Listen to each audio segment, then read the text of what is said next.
Hey y'all, it's your favorite nerdy girl here, Nerdygirlreviews, and yes, we are back with another review. That's the intention of my channel. And if you've guessed it by the theme music, it is American Horror Story Season 10. Stay tuned. I'm going to speak briefly about the last programming that they had, American Horror Stories, and then we'll jump into this. Stay tuned. So before we get into anything, I am digging this very Veronica Lake um, aesthetic I'm pulling off, and it'll make sense as I get into season 10. I just want to speak briefly, and I know I'm super late. I did watch when it was slowly rolling on Hulu. It was on FX and I think Hulu on the next day, or specifically for Hulu, American Horror Stories. So something different. It's still very much the same, but different.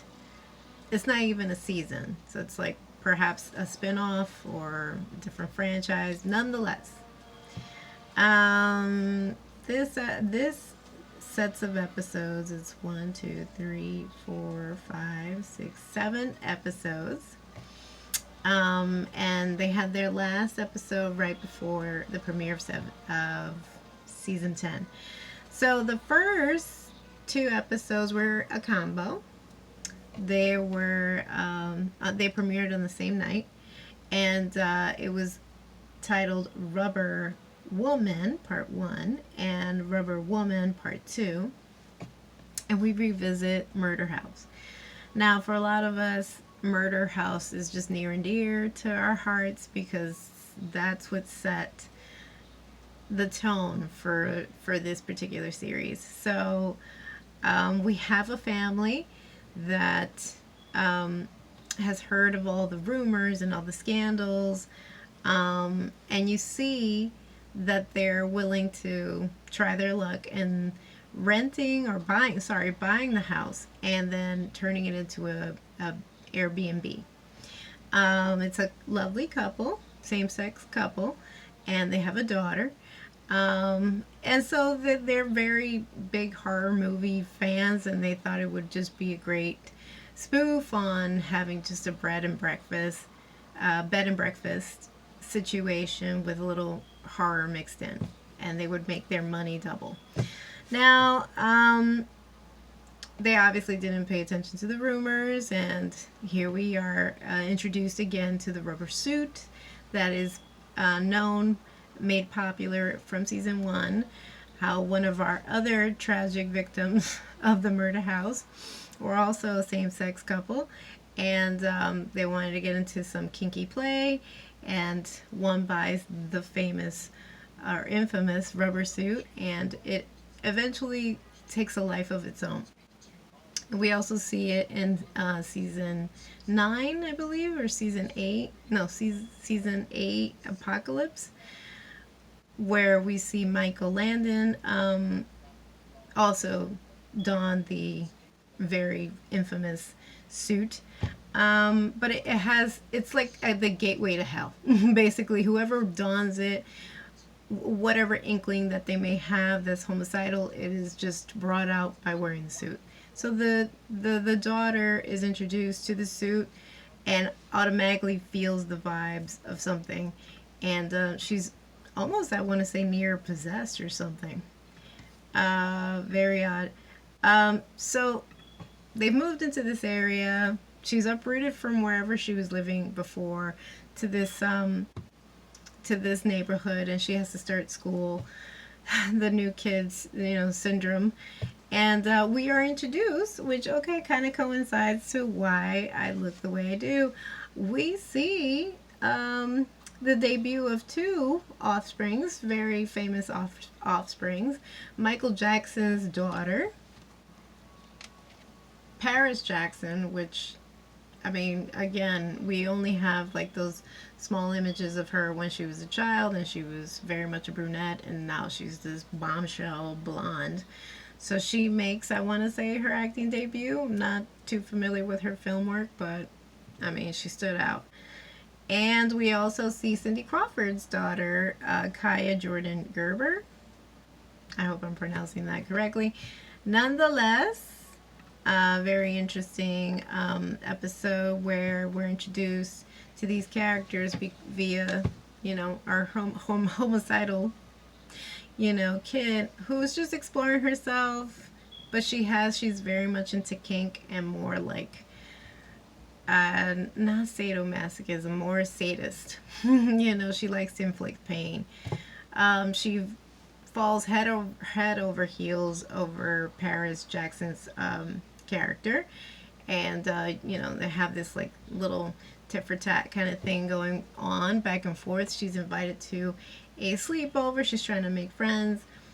Paris's character pulls her aside and confesses that she likes her, but she's never attempted a same-sex relationship. And then it turns out that they were trying to not only bully her online, they went live while, our main character is vulnerable, and all hell breaks loose. So she's a smart cookie though, and they pull in instances of real life, and people forget that bullying also has its consequences, and it can also lead to jail time. So she does lure them by basically threatening their liberties. Like, if I commit, and I don't want to say the word, but if I hurt myself and there are consequences to myself hurting myself, you will be jailed. So you better come over here, and blah, blah, blah, blah. So she lures them, and then that is their demise. They meet their demise. They meet that butcher knife, all girls involved. And now they're stuck. Their souls are stuck in the house. So we go on like this for at least these 2 episodes. We also are introduced to Cindy Crawford's daughter, like I mentioned, and she actually becomes her love partner, which, how is it doable? Because she's a spirit. She was a spirit long before this family moved in. But anyway, it feels very much like a refresher. Episode 2, Drive-In, I liked. I think it was something extraordinary. I don't think we've ever seen anything like this before. Basically, if you watch this horror movie, which is a movie that premiered in the 80s, and not for nothing, whoever they got to don an aesthetic that looks very much like Al Gore's wife, Tipper Gore, who was able to, she was, I think, the head organizer of Parents Music Resource Center, just basically censor music, especially Dee Snider's Twisted Sister, AC/DC, Judas Priest. I mean, they went down. Even Prince was on this like list of censorship.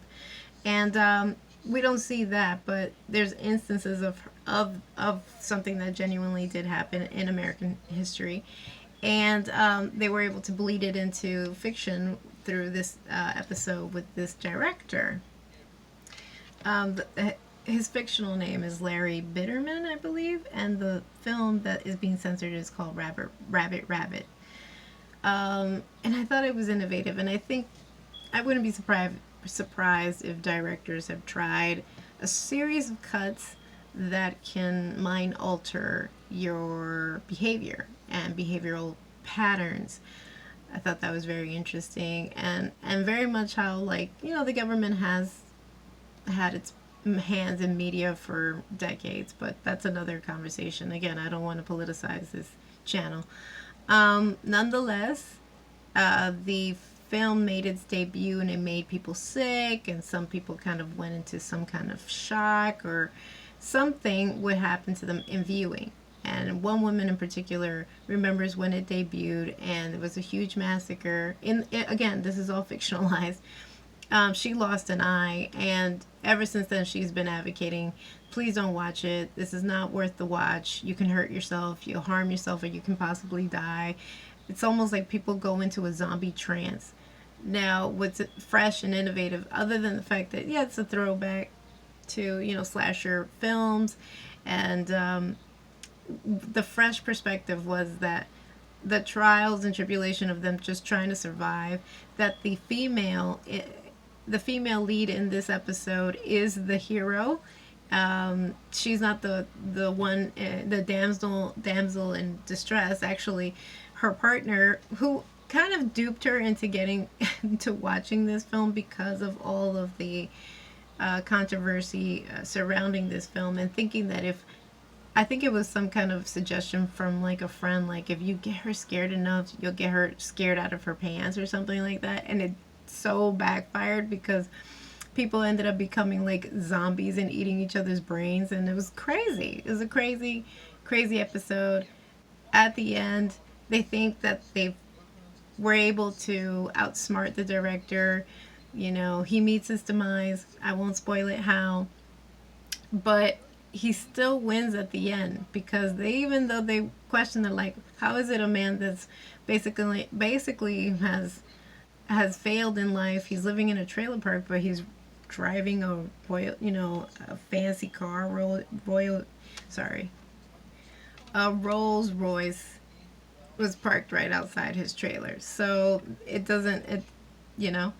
But then towards the end, then you find out how is it that even though he was glad to meet his demise because he would die for his art, but he made a deal with Netflix, and so the film that was already dangerous to watch in theaters now is streaming in millions and millions of homes. And as this couple are making out and thinking that, well, we've put that past us and we can continue with our lives, now you can see like destructions all over the place, you know, car bombs, all types of crazy stuff, but just based on the crazy imagery that is being shown because of this episode, so of this movie. So very interesting episode, because I thought that was a fresh perspective and scary in itself, that, you know, some people are willing to do some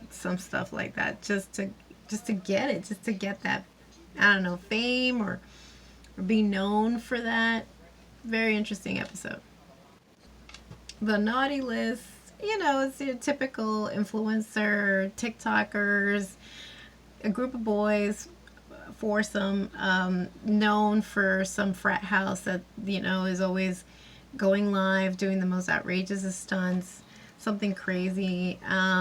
And they get, the more outrageous, the more fans they get, the more sponsorship they get. They are living in the lap of luxury in a huge mansion, pool, and everything. And all they want is at least 500 million followers, I believe. But they go too far.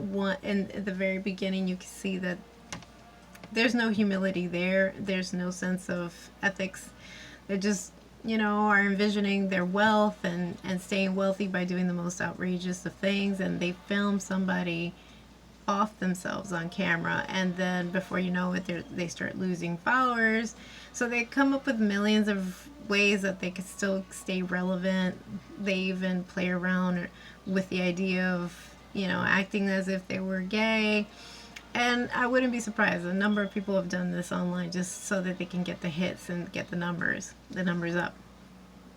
So somehow they're like, well, why don't we just go back to the pranks that we used to do? So they start pranking. I believe at this point in time is Christmas, so they start going to like these malls and harassing these poor Santa Clauses. But this was the one Santa Claus you did not want to cross, okay? This Santa Claus was played by Danny Trejo, and if you're familiar with all of his work, you know, he just has that face like, don't mess with me.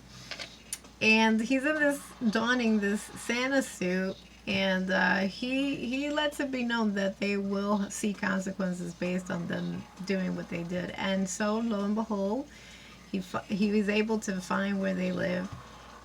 I don't know how homeboy did it. He was able to kind of like get cameras in. I mean, I'm sure that the house was already conditioned with cameras because that's how they made their money. But he was able to get the footage and connect it to their site, their Instagram or TikTok or whatever. And he filmed their murders. So all of them had a very horrible, violent end. Um, and it ties into, I believe, one of the seasons too. Every episode tied into some form of other seasons, previous seasons, because we've seen that kind of feel before. We've had that feel before of like the homicidal Santa Claus, either in movie version or real life. I think in Asylum and I think in Apocalypse that Santa Claus is there. So if you haven't seen those seasons, please do. I recommend them.